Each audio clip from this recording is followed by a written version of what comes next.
1858 జనవరి 31 తేదీ లండన్లోని థేమ్స్ నదీ తీరాన వేలాది మంది గుమికూడి ఉన్నారు. వారి చూపులు ఒక ఇనుప రాక్షసిపై నిలిచాయి. వారి ముందున్నది 19,000 టన్నుల బరువైన ఒక భారీ నౌక. అది ఒక మనిషి జీవితకాలపు ఆవేశం, అతని కలలకు రూపం. అనేక విఫల ప్రయత్నాల తర్వాత ఆ నౌక చివరికి నీటిలోకి జారింది. ఇకపై అది తేలాడుతూనే నిర్మాణం పూర్తి చేసుకోనుంది. కానీ విధికి వేరే ఒక ప్రణాళిక ఉంది. ఏడాది తరువాతే అదే నౌకపైన ఉండగా ఆ కలల సృష్టికర్త పక్షవాతంతో మరణించాడు. ప్రపంచంలోని అతిపెద్ద నౌక తన తొలి ప్రయాణం ప్రారంభించడాన్ని ఆయన ఎప్పటికీ చూడలేకపోయాడు. ఆ మనిషి ఎవరో కాదు, ఈసంబర్గ్ కింగ్డమ్ బ్రూనెల్. ఆయన జననం 1806 ఏప్రిల్ 9న ఇంగ్లాండ్ దక్షిణ తీరంలోని పోర్ట్ సియా ద్వీపంలో జరిగింది.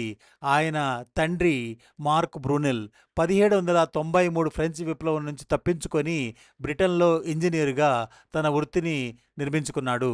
ఆయన సోఫియా కింగ్డమ్ అనేటటువంటి ఆంగ్ల యువతిని వివాహం చేసుకున్నాడు.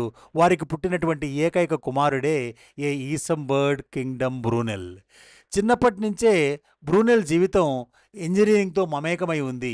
4 ఏళ్ల వయసులోనే ఆయన తన తండ్రి దగ్గర నుంచి డ్రాయింగ్ నేర్చుకున్నాడు.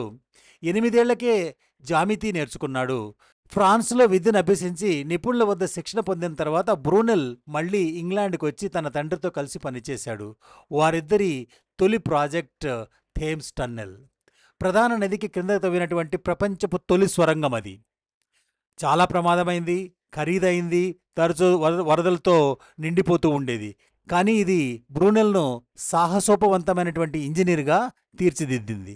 1829లో బ్రూనెల్ క్లిప్టన్ సస్పెన్షన్ బ్రిడ్జ్ రూపకల్పన పోటీలో పాల్గొన్నాడు. ఆయన డిజైన్ ఎంపికైంది.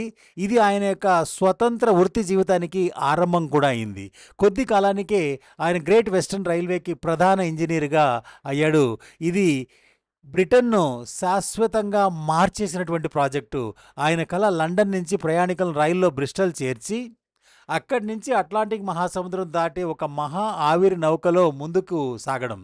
సో ఇది ఆయన ఒక మహత్తరమైనటువంటి కళ. బ్రూనెల్ ప్రతిభ రైల్వేలో మాత్రమే కాదు, ఆయన వంతెనలు, సొరంగాలు, నౌకలు కట్టాడు. సో నిరంతరం సృజనాత్మకతతో, అలసట లేని శ్రమతో బ్రూనెల్ తన కాలపు ఇంజనీరింగ్ పరిమితులకు మించి ముందుకు నడిచాడు. ఆయన 1859లో మరణించిన ఆయన కృషి పారిశ్రామిక విప్లవాన్ని చిరస్థాయి స్మారక చిహ్నాలుగా నిలిచింది. ఆయన కేవలం ఇంజనీర్గా మాత్రమే కాదు, దూరదృష్టి కలవానిగా, ఆధునిక రవాణాను మార్చినటువంటి వ్యక్తిగా, తరాలకు ప్రేరణనిచ్చే వ్యక్తిగా, చరిత్రలోని గొప్ప ఇంజనీర్గా నిలిచాడు. 1830ల మధ్య నాటికి బ్రూనెల్ రైల్వే కదలికల్లోకి వచ్చింది. లండన్ నుంచి బ్రిస్టల్ వరకు రైళ్లు వేగంగా, సౌకర్యవంతంగా ప్రయాణించాలి. ఆ కాలంలో ఊహించలేనంత వేగంగా ఈ రైళ్లు నడిపేందుకు ప్రయత్నం చేశాడు. కానీ వ్యతిరేకతలు భీకరంగా వచ్చాయి. భాగస్వాములు అభ్యంతరం చెప్పారు. రైతులు భంగం కలుగుతుందని భయపడ్డారు. ఇప్పటి వరకు ఈటన్ కాలేజ్ కూడా వ్యతిరేకించింది. లండన్ ప్రలోభాలకు సులువుగా లొంగిపోతారని తమ విద్యార్థులపై భయం వ్యక్తం చేసింది. బ్రూనెల్ మాత్రం వెనక్కి తగ్గిందే లేదు. 11 రోజుల పాటు పార్లమెంటులో వాంగ్మూలాలు ఇచ్చి, విమర్శకుల ప్రశ్నలకు సమాధానాలు ఇచ్చి తన కళను రక్షించుకున్నాడు. చివరికి బిల్లు ఆమోదం పొందింది. కానీ కొందరు విమర్శకులు ఇది గ్రేట్ కాదు, వెస్టర్న్ కాదు, రైల్వే కాదు అని కూడా వెటకారం చేశారు. కానీ బ్రూనెల్ దృఢంగా ముందుకు సాగాడు. ఆయన విప్లవాత్మకమైనటువంటి ఆలోచనను ప్రతిపాదించాడు. బ్రాడ్ గేజ్ రైల్వే దాదాపు 7 అడుగుల వెడల్పుతో, జార్జ్ స్టీఫెన్సన్ ప్రామాణిక గేజ్ కంటే వెడల్పైనదిగా ఉండేటటువంటి వెడల్పుతో, ఇది మరింత స్థిరత్వం, సౌకర్యవంతమైనటువంటి ప్రయాణంతో ఎక్కువ వేగం ఇస్తుందని ఆయన నమ్మాడు. తన డైరెక్టర్లకు చెప్పకుండానే ఆయన బిల్లులో మార్పులు చొప్పించాడు. చివరికి గెలిచాడు.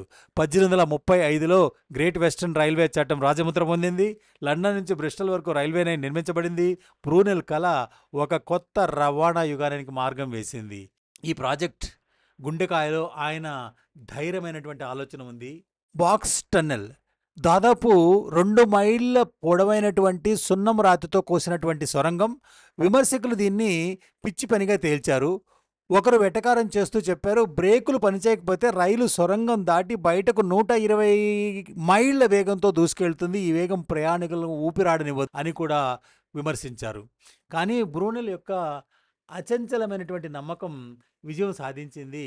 అనుమానాలను, భయాలను తీవ్రమైనటువంటి ప్రతిఘటనలను అధిగమించి పార్లమెంట్ ఆమోదం పొందింది. గ్రేట్ వెస్టర్న్ రైల్వే నిర్మించబడింది. దీంతో బ్రూనెల్ కల నెరవేరడం ప్రారంభమైంది. సో, ఈ వీడియో మీకు నచ్చినట్లయితే నా వీడియోని లైక్ చేయండి, షేర్ చేయండి, ఈ ఛానల్‌కు సబ్స్క్రైబ్ చేయండి.